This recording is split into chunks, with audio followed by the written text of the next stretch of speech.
Well, hello again, everyone. My name is Brian Sakersing, and I am the author of the book Whispers Under the Silk Cotton Tree, which is a book of original folklore and poetry based on the folklore of Trinidad and Tobago. Today, I'm going to be reading one of the stories that didn't make it into the book, but that I actually loved. It is the story that I called Gang Sarah and the Silk Cotton Tree. Gang Sarah was an actual historical figure in Tobago folklore. And so this story is written as a tribute to Gang Sarah. So here we go. Long ago, when the island of Tobago was still shackled in the cruelty of enslavement, a strange and mighty wind swept across the Caribbean Sea. Riding that wind came a woman of power and mystery.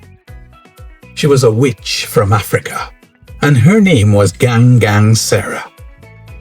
She was a spirit woman, a healer, and a keeper of ancient wisdom. It was said that Sarah was carried by the breath of her ancestors across the ocean. She arrived in the village of Golden Lane and lived in a small hut.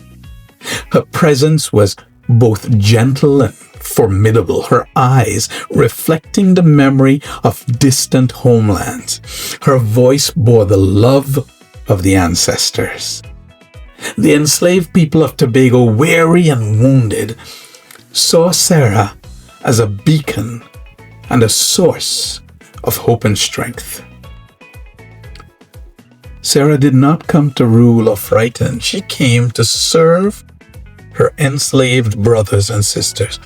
With her knowledge of herbs and her gift for seeing beyond the veil, she tended to her people's wounds, their bodies, their minds, and their spirits.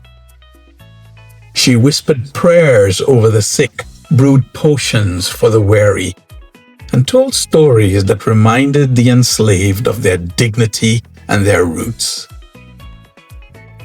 In the hush of night, when the overseers slept, Sarah's presence served as a healing balm and a secret strength.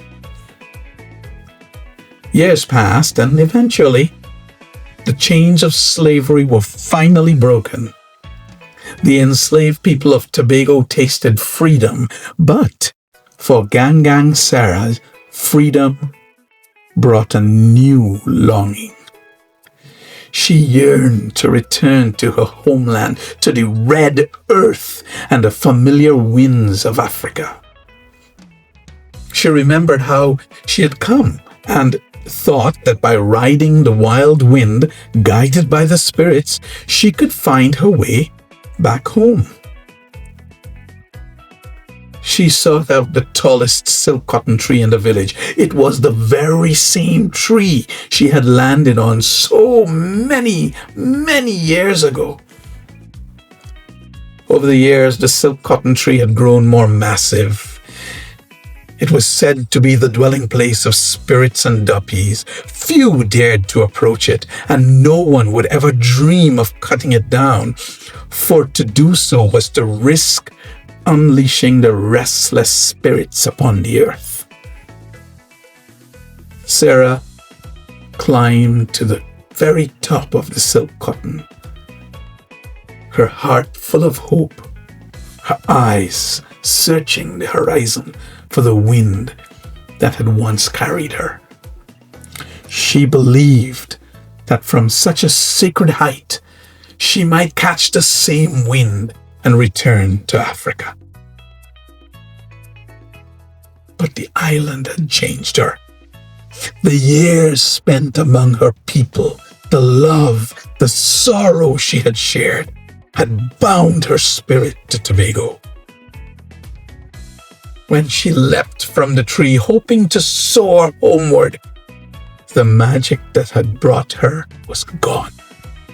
She fell to the earth and died at the foot of the silk cotton tree. Her journey ended, but her legend was just beginning. The people mourned her, for they knew she had given everything for them. To this day, the story of Gang Sarah is told in Tobago. It is a tale of sacrifice, a tale of longing and the unshakable bonds between a people and the land that became their home. That silk cotton tree still stands to this day, and it is revered and feared. I'm going to narrate a poem titled The Ballad of Gang Sarah. She came on wind from distant shore, a spirit woman, healer, and so much more. Gang Sarah, that good witch of old, with stories that her ancestors told. In Golden Lane she made her home, a humble hut, no longer prone to roam.